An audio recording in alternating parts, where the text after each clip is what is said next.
जो पाखंडों को पाल रहे वे अब तक ना शुद्ध हुए, पर अपमानों को सहते सहते बाबा साहब बुद्ध हुए। तू है अछूत और नीच भी है, तू है अछूत और नीच भी है, ये दुनिया कहती रही जिन्हें। पत्थर से भारी पीड़ा थी जो जन्म से मिलती रही उन्हें। और जब ताने सुनकर भीमराव छलनी निर्जीवन कर डाला, तब पुस्तक को स्पर्श किया और मन को पावन कर डाला। और अमेरिका की धरती पर जो ज्ञान का सूर्य जगाया था, अमेरिका की धरती पर जो ज्ञान का सूर्य जगाया था, लंदन में इतिहास रचाया और न्याय को धैर्य सिखाया था। और जब वडोदरा की गलियों में लोगों ने घर तक दिया नहीं, जब वडोदरा की गलियों में लोगों ने घर तक दिया नहीं, तब समता के अधिकारों की सौगंध भीम ने लिया वहीं।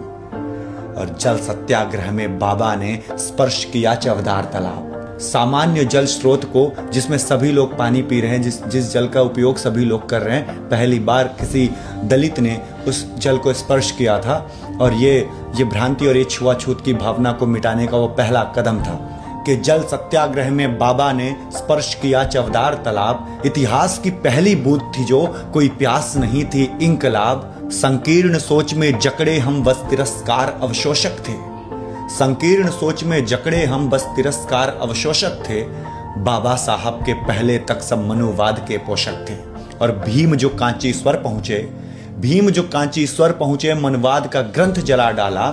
सब दर्शन के अधिकारी हैं, यह प्यार का पंथ बना डाला। पिछड़ों के हक में लड़े भीम और पुस्तक बद्ध प्रमाण दिया। फिर कलम उठाई बाबा ने और संविधान निर्माण किया, फिर कलम उठाई बाबा ने और संविधान निर्माण किया। आजादी के बाद आज भी देश में जो मनवादी हैं, आजादी के बाद आज भी देश में जो मनवादी हैं, वे संविधान के नजरों में संवैधानिक अपराधी हैं। जब इतने अथक प्रयासों पर सब नामनुवाद विरुद्ध हुए, निज धर्म छोड़कर तब बाबा संतुष्ट हुए फिर बुद्ध हुए, संतुष्ट हुए फिर बुद्ध हुए। आज बाबा साहब की पुण्यतिथि है।